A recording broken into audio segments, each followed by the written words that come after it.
But what I want to talk about is in the moment, noticing what's going on for your client.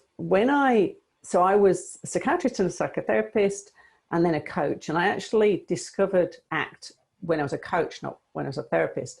And I went to all of these wonderful trainings with, Russ Harris and Kelly Wilson and Steve Hayes and Kirk Stroh's and all these. And it's always amazing. But they kind of talk to therapy. That's their world. And they talk about therapy. And I was kind of aware that a lot of what they suggested would not work in my client group, that my clients would find me even more weird than they do if I started to do lots of ACT metaphors and sort of lots of creative hopelessness and things like that.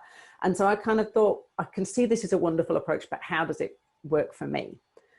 And the thing that kind of helped me most in working out how I could apply ACT in my world of leadership and executive coaching was thinking about function analysis. And so thinking about the kind of function of behavior, so kind of going beneath ACT into function. And the bit of function analysis I want to talk to you about today and talk with you about today is thinking about behavior that is under aversive or appetitive control. So appetitive control is things that we want to move towards. So in the five senses experiencing world, for me, chocolate is a thing I want to move towards. I like chocolate. And I've labelled that thing at the bottom because not all of you might know that that is black pudding, which I think is one of the most frightful foods in the world. My father used to eat it. And so that's you can tell from my face, that's an aversive for me. It's something I want to move away from. And that's useful to have this sense of things we want to move towards that are appetitive and things we want to move away from that are aversive is a good thing. It's useful to have that.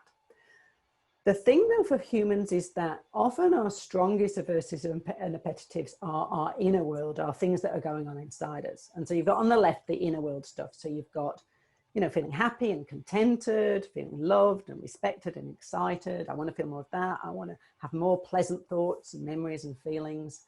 I want to actually experience the intrinsic reinforcement of living my values, of feeling like this is me at my best. I want to feel like I'm enacting my purpose in the world.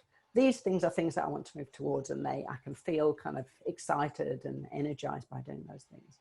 And there are things I want to move away from, and those are painful inner experiences. So thoughts or memories or urges that are painful, I find aversive and I don't want them.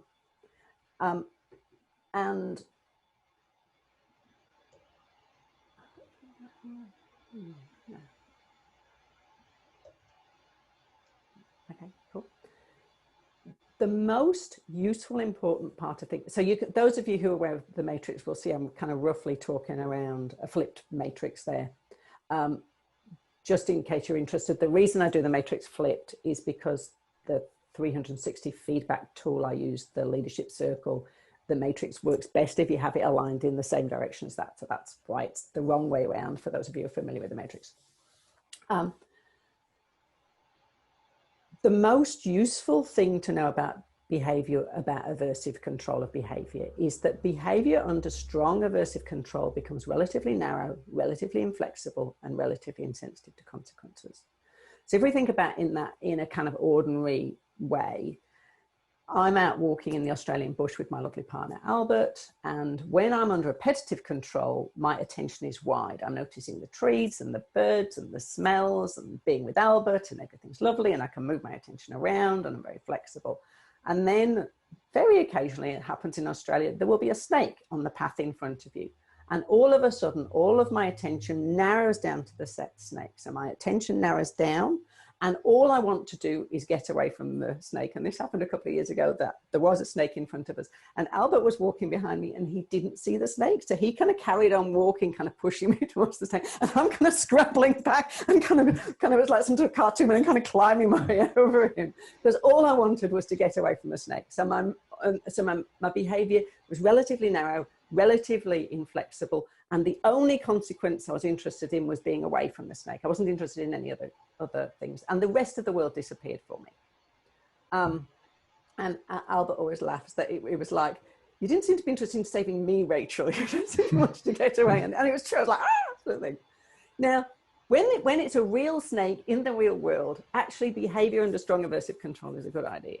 But when the snake is something inside myself, when it's a feeling of shame or anxiety, I'm not good enough, something bad might happen, you know, all those sorts of stuff, then this narrowed down behavior is a problem. And this is what I see in my leaders. So the leaders I work with, the behavior that is most problematic for them is behavior under strong aversive control, because it's narrow and inflexible, and they're not present with the world, and they're not responding to what's going on in the world and kind of learning.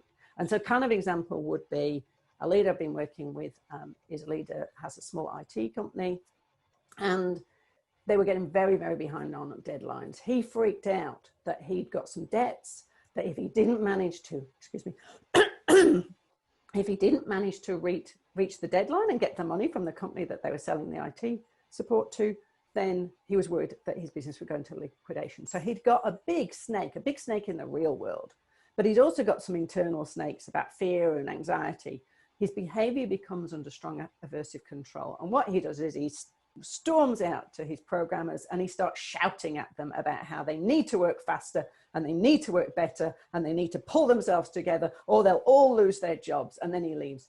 Now, oddly, we've now got a group of programmers whose behavior is under strong aversive control. And oddly, people don't program well. People are not creative. Knowledge workers don't work at their best when their behavior is narrow and inflexible and insensitive to consequences. So his behavior kind of created this cascade of inflexible behavior, which actually made it more likely he wouldn't get what we want.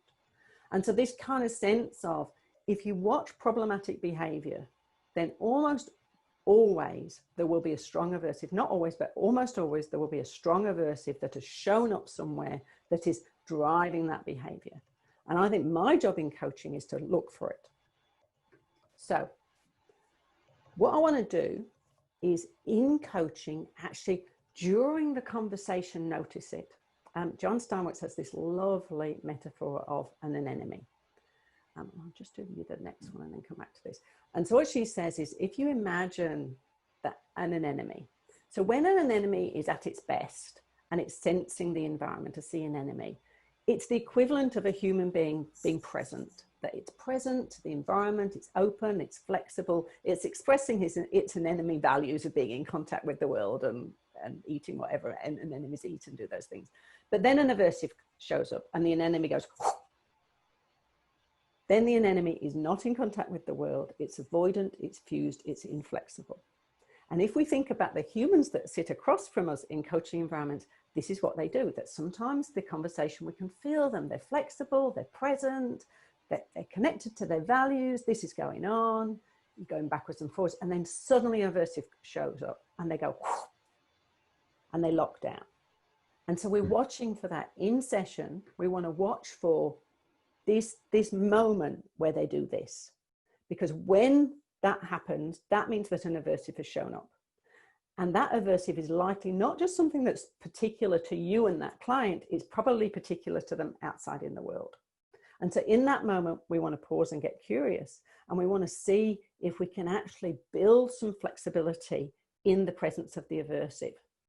And so what we're doing is we'll do active things. I'll talk a minute about what you might do. So we notice this move. And then you want to do an act move to see, can I just get a little finger of flexibility? And can I perhaps encourage another? So can we talk about the aversive, the shame, the fear, the horror, everything's going to go wrong, whatever it is. And in the presence of that aversive, can they learn to be flexible? Because if they can do that, they're going to be better leaders. So we see this move. So we see somebody hunker down. They lose contact with us. They're telling a story. They're kind of defensive, whatever. You can kind of feel it in the room with that. So the first thing we want to do is slow down, because we go, oh, something's interesting here. And one of my favorite quotes ever is Kelly Wilson. I will try and do a Kelly Wilson accent, but please don't be offended by how bad it's about to be. We don't have much time, so we need to slow right down. That's my best Kelly, sorry. But you have to say it like him, because when there's this sense of pressure, that's the moment where we actually need to pause and slow it down. And actually be really curious and mindful in that moment of what's going on here. And through our compassion and care and presence, make it safe to look at the aversive together, to actually see what is going on here. Now, the way that we work with that aversive, the way I work with that aversive, will be a few things. So one of the things that it might be just ask questions, to just pause and just keep coming back to whatever this thing is that makes them do this. I want to keep asking questions to see if we can kind of build some flexibility. It may be that I'll do something like an ACT matrix. One of the major parts about an ACT matrix is to whiteboard it. So if you're on Zoom, you can use the Zoom whiteboard, or if in your coaching room, I've got a big whiteboard and I'll whiteboard it, because there's something about putting the aversive over there, the thought or feeling that people don't want to have with them over there, that means that we can both look at it. It's like, because what you're doing is a bit similar to if you're a psychologist treating a snake phobia. That if somebody's got a snake phobia, what you don't do is throw a snake at them. What you do is you show them a picture of a snake until they kind of be flexible in the presence of that. And then gradually we get more and more comfortable about snakes. We do kind of bigger and bigger things. And so what you want to do is expose them to that aversive in a really gentle way, and keep coming back to the aversive and coming back to the aversive.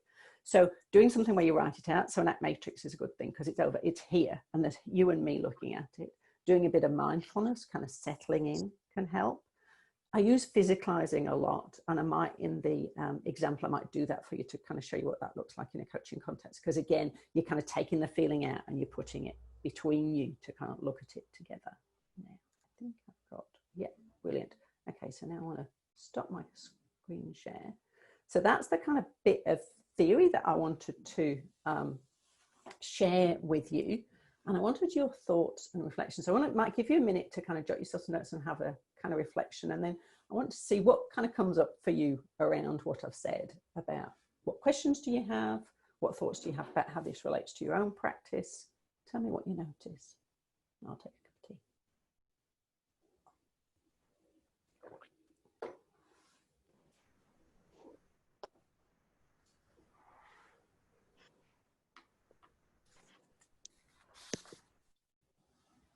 I'll just say I really love the anemone analogy, and just the picture of that. You could just feel it in you talking about it, that closing up when something aversive, whether it's a thought or even in the environment, that closure piece. I think that's an amazing example, and I really appreciate you sharing that. Yeah, it's when Joanne taught it me a number of years ago. And it has stayed with me. And I spend a lot of my time in session just watching for the anemone, both watching for this, what creates that, and then what creates, these couple of fingers coming up again, even when we're talking about the aversive. And can I, and it might be, can I connect to values? And that will create a little bit of a sense. Can we do some perspective taking? What are the processes that create that for that person? Thank you, Linda. Yeah, I love it. It's beautiful. What other thoughts and reflections have people got? I've done quite a bit of work with the ACT matrix, and I'm always surprised how when you talk to different people who do it, the different insights they pull out of a simple diagram that just seems so easy to use, right? And the different ways you can use it to work with people, and the different ideas of what your stance is as a coach, right? It just it's amazing. It's almost infinite, it seems. It's a beautiful tool, isn't it, Ronald? I love it. I agree. There's so much there, so much in that very simple diagram around how we can expose people to things, how we can connect them to values, those sorts of things. Beautiful. Thanks, Ronald.